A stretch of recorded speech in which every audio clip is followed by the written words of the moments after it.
नमस्कार, मैं Dheeraj Singh. Corona virus का कहर थमता हुआ नजर नहीं आ रहा है। आए दिन कोरोना संक्रमितों की संख्या में लगातार इजाफा देखने को मिल रहा है। अभी जब मैं यह वीडियो बना रहा हूं, उस समय देश भर में कोरोना संक्रमण के मामले 7 लाख के करीब पहुंच चुके हैं और दुनिया भर में भारत की स्थिति तीसरे पायदान पर है। इसी बीच में चीन के साथ तनाव भी है और बिहार में चुनाव भी है। इसी पर आज हमारे साथ बात करने के लिए बिहार के कद्दावर नेता और पूर्व केंद्रीय मंत्री शकील अहमद साहब हैं। सर, जिस प्रकार से कोरोना के लगातार मामले बढ़ते जा रहे हैं और भारत सरकार कह रही है कि अन्य देशों के मुकाबले भारत में स्थिति सुधरी हुई है। नहीं, ये बहुत दुर्भाग्यपूर्ण है कि हमारे देश में संख्या बढ़ती जा रही है। हम तीसरे नंबर पे पहुंच गए हैं। लेकिन उससे भी ज़्यादा अफसोस और दुर्भाग्य की बात क्या है कि मरीजों की संख्या में हम दुनिया में तीसरे नंबर पे हैं। लेकिन जो जांच हो रहा है उसमें हम दुनिया में 138वें नंबर पर हैं। तो जांच ही नहीं हो रही है तो मरीजों की संख्या इसीलिए इतनी है। अगर जांच होगी तो भगवान जाने कहाँ जाएगी। और एक ये छुपाने की कोशिश सरकार को नहीं करनी चाहिए, इसलिए कि अमेरिका से हम तुलना, वो ठंडा मुल्क है, ब्राज़ील से हम तुलना, हमको तुलना करनी चाहिए अपने आसपास के देशों से। बांग्लादेश की स्थिति हमसे बहुत अच्छी है, नेपाल की स्थिति हमसे बहुत अच्छी है, लंका की स्थिति हमसे बहुत अच्छी है, बर्मा की स्थिति हमसे बहुत अच्छी है, पाकिस्तान की स्थिति ख़राब है और भारत की स्थिति ख़राब है। और अफसोस भी मैं देख रहा था, प्रधानमंत्री ने कहा था कि 21 दिन में हम विजय पा लेंगे। धार्मिक मुद्दों को जोड़ के उन्होंने धार्मिक भावना से इस मामले में खिलवाड़ करने की कोशिश की कि महाभारत की लड़ाई हम 18 दिन में जीते थे, ये महाभारत से बड़ी लड़ाई है, ये हम 21 दिन में जीतेंगे। आज 100 दिन से ज़्यादा हो गया और उस वक्त 200-300 संख्या थी जब फर्स्ट लॉकडाउन हुआ था 25 मार्च को, और आज लगभग 7 लाख हो गया। तो स्वाभाविक रूप से हम बिल्कुल बुरी तरह फेल किए हैं प्रधानमंत्री और हमारा जो सिस्टम है इसको रोकने के लिए। और उसकी सबसे बड़ी वजह हम मानते हैं कि लॉकडाउन देर से किया, नमस्ते ट्रंप के कारण, और प्रधानमंत्री के अपने दूसरे कार्यक्रम थे, मध्य प्रदेश की सरकार को गिराना था और वो मामला था। और दूसरे, लॉकडाउन से पहले दुनिया के लगभग हर देश ने जिसने लॉकडाउन किया है, लोगों को समय दिया कि हम फला दिन से लॉकडाउन करेंगे, आप अपनी अपनी जगह पकड़ लीजिए जहां जाना है। प्रधानमंत्री ने हड़बड़ाहट में गलत लॉकडाउन लगाया, जिसकी वजह से लोगों को जाने का और सोशल डिस्टेंसिंग का मौका नहीं मिल सका। लॉकडाउन क्यों किया जाता है? लॉकडाउन का सिर्फ और सिर्फ एक फ़ायदा है कि लोगों से मनुष्य की दूरी बढ़ी रहे, इसलिए कि ये बीमारी मनुष्य से मनुष्य में फैलती है। लेकिन आपने लॉकडाउन के पहले समय नहीं दिया, इसलिए सोशल डिस्टेंसिंग नहीं हो सकी, मनुष्य से मनुष्य की दूरी नहीं हो सकी, जिसकी वजह से फैला है और बढ़ता ही चला जा रहा है। सबसे ज़्यादा पिछले 100 दिनों में 24,000 से ज़्यादा मरीज पिछले 24 घंटों में मिले हैं। ये एक भारत के लिए रिकॉर्ड है और बहुत ही अफसोस की बात है। कोरोना से लड़ाई में लॉकडाउन लागू किया गया था। इस लॉकडाउन में जो गरीब तबके के लोग हैं, मजदूर तबके के लोग, वो ज़्यादा प्रभावित हुए हैं। इसको बचाने के लिए पिछले दिनों आत्मनिर्भर भारत के योजना के तहत 20 लाख करोड़ रुपए की योजना हो या फिर पीएम गरीब कल्याण योजना के तहत नवंबर तक बढ़ा दी गई है। इसको कैसे देखते हैं? देखिए, बहुत साफ राहुल गांधी जी ने कहा था कि अभी हम लोगों को 1 सालों तक जो 7200 रुपये करके था देना, कि हर आदमी के अकाउंट में हर महीने आप 7200 रुपया करके डालते जाइए। उनका रोजगार गया है, उनके साथ क्या दुश्मनी वाला व्यवहार किया है आपने भारत की सड़कों पे देखा होगा। नरेंद्र मोदी, ये सिर्फ इसलिए कि मोदी जी ने सिर्फ इसलिए किया कि मजदूर मजबूर होके शहर में रहने को मजबूर हो जाए, और इधर मजदूर परेशान है, रोजगार खत्म हुआ, वो गांव भाग रहा है, और सरकार कोशिश कर रही है कि वो किसी तरह शहर में रहे कि जो बड़े पूंजीपति हैं उनका काम होता रहे, और मजदूरों की संख्या कुछ कम होगी तो मजदूरों का जो वर्किंग आवर है वो 8 घंटे से बढ़ाकर 12 घंटे बीजेपी की मध्य प्रदेश सरकार ने कर दिया, बीजेपी की यूपी सरकार ने कर दिया, बीजेपी की गुजरात सरकार ने कर दिया। तो स्वाभाविक रूप से लोगों की मजबूरी का, गरीबों का, एक तरह से गरीबी का और कठिनाई का फ़ायदा उठाने की कोशिश की मोदी जी और उनके पार्टी के लोगों ने। ये किसी भी तरह मानवता के इस पर माफ़ नहीं किया जा सकता है। और जहाँ तक 20 लाख करोड़ की बात है, ये सुनने में अच्छा लगता है, लेकिन उसमें फ़ायदा किसको हो रहा है? अदानी को, अंबानी को, बड़े जो वेदांता वाले हैं पूंजीपतियों को। गरीबों के लिए उसमें क्या है? आप गरीबों के अकाउंट में सीधे सीधे पैसा डालते चले जाइए, इससे किसने रोका है आपको? लेकिन वो नहीं करके आप घोषणा तो बड़ी करते हैं, लेकिन फ़ायदा हमारे गरीबों को नहीं होता है। प्रधानमंत्री कल्याण योजना के तहत जो कहा जा रहा है कि बिहार इलेक्शन को भी साधने की कोशिश की गई है प्रधानमंत्री मोदी द्वारा, कैसे देखते हैं विपक्ष के इस बयान को? देखिए, मोदी जी मानव की त्रासदी जो होती है उसको भी राजनीतिक फायदे के लिए भुनाते हैं, देश की सुरक्षा के मामले को भी राजनीतिक फायदे के लिए भुनाना चाहते हैं, सैनिकों के नाम पे वोट मांगते हैं। लड़ता है हमारा सैनिक सीमा पे, शहीद होता है और दुश्मन को मारता है, तो उसकी जय जयकार होनी चाहिए। लेकिन प्रधानमंत्री अपनी जय जयकार के नाम पे, उस नाम पे वोट मांगते हैं।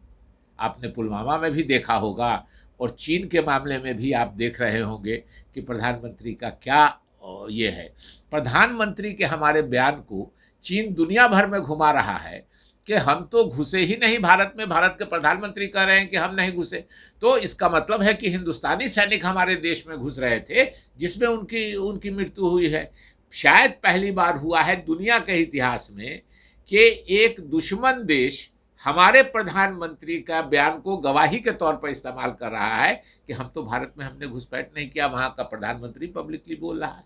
अच्छा, चीन का आपने बात किया, तो चीन को लेकर जो पिछले दिनों भारत सरकार द्वारा कहा जा रहा है कि हमने गलवान घाटी का बदला डिजिटल स्ट्राइक करके 59 जो ऐप बंद करके लिया है, तो भारत सरकार के इस कदम को कैसे देखते हैं? देखिए, ये मूर्ख बनाने की बातें हैं। मोदी जी मूर्ख बनाने में देश की जनता को बड़ी महारत हासिल है। उनको भावनात्मक मुद्दों को करके, आपने 3 इडियट फिल्म देखी होगी शायद, उसमें जो लास्ट सीन है पेंगोंग झील का, उस झील पे हम बहुत आप नज़दीक तक बहुत बड़ा बड़ा चीनी स्ट्रक्चर बन गया है, हवाई पट्टी बन गई है। सैटेलाइट आजकल की दुनिया में कुछ छुपा हुआ नहीं है।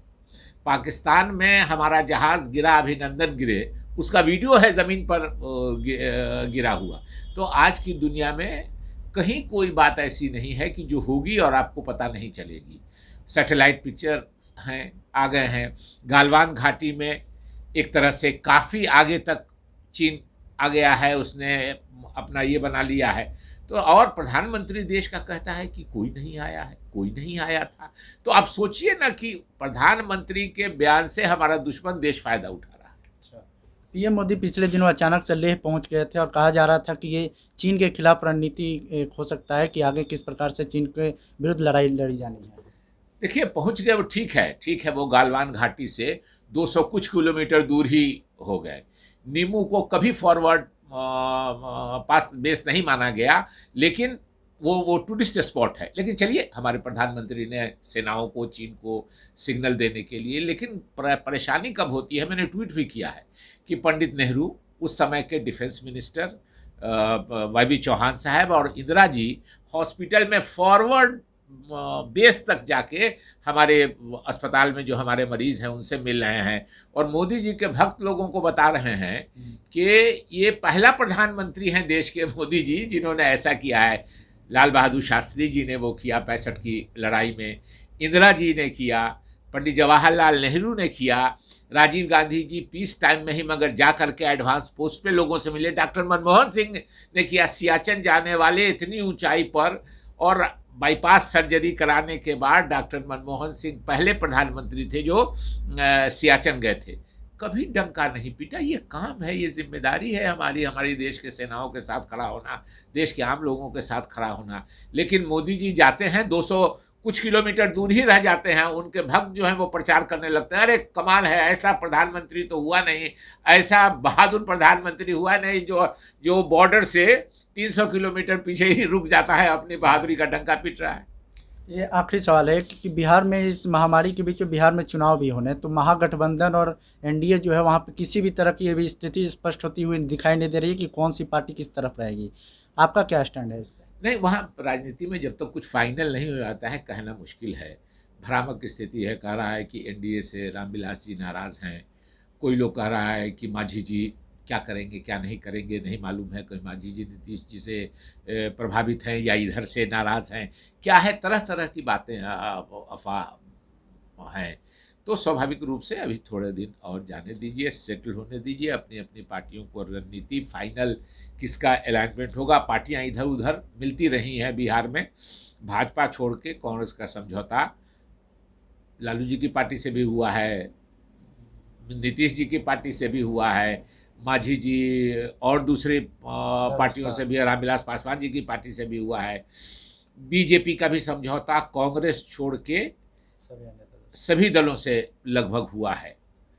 तो स्वाभाविक रूप से अभी कोई कंक्रीट पिक्चर उभर के सामने नहीं आया है। जब हमको लगता है कि 1-2 महीना में अगर समय पर चुनाव हुए, एक आशंका ये भी व्यक्त की जा रही है कि जिस तेज़ी से बिहार में मैं चला आया हूँ, लोग मुझको फ़ोन करके कह रहे हैं कि बिहार में इतनी तेज़ी से बढ़ रहा है कोरोना कि हो सकता है चुनाव अटक जाए। तो जब तक कोई फाइनल पिक्चर राजनीतिक दलों का नहीं उभरता है, तब तक कुछ कयास करना मैं समझता हूँ उचित नहीं। बिहार विधानसभा चुनाव में शकील अहमद किस भूमिका में नजर आएंगे? देखिए, बेसिकली टेक्निकली मैं अभी कांग्रेस में हूँ। सस्पेंडेड जो मेंबर रहता है वो एक्सपेल नहीं होता है, और मेरी नीति, मेरा सिद्धांत, मैं निर्दलीय भी रहूं, किसी दल में नहीं भी रहूं, तब भी मेरा मानना है कि इस देश में कांग्रेस की नीति, कांग्रेस का सिद्धांत जो है वही इस देश को, समाज को जो जोड़ने की बात करे, जो थोड़ा लेफ्ट टू द सेंटर हो, जो गरीबों का कल्याण की बात करे, वही पार्टी इस देश को लेके चलती है, चल सकती है। और जो अभी अवेलेबल लोग हैं, हम निष्पक्ष होकर भी सोचते हैं, तो कांग्रेस ही इस देश को एकजुट रख सकती है, और समाज को लड़ाने की आपस में कांग्रेस कोशिश नहीं करती है। और अभी सबसे ज़रूरी है कि जो सरकार है, जो घर का गार्जियन होती है सरकार, एक तरह से बड़े भाई की भूमिका होती है सरकार में जो दखलता है, और घर का गार्जियन ही घर के एक सदस्य को दूसरे सदस्य से लड़ाने की कोशिश करे, देश का प्रधानमंत्री ही और देश की रूलिंग पार्टी ही देश के एक समाज को दूसरे समाज से लड़ाने की कोशिश करे, तो आदमी को घृणा हो जाती है। इसलिए कांग्रेस की जो नीतियां हैं मिला कर रखने के लिए, गरीबों के लिए उत्थान का काम करने के लिए, हम कांग्रेस की नीति पर और सिद्धांत पे, हम दल में रहें नहीं रहें, निर्दलीय रहें, हम उस दल और सिद्धांत पे चलते रहें। हमसे बात करने के लिए धन्यवाद। बहुत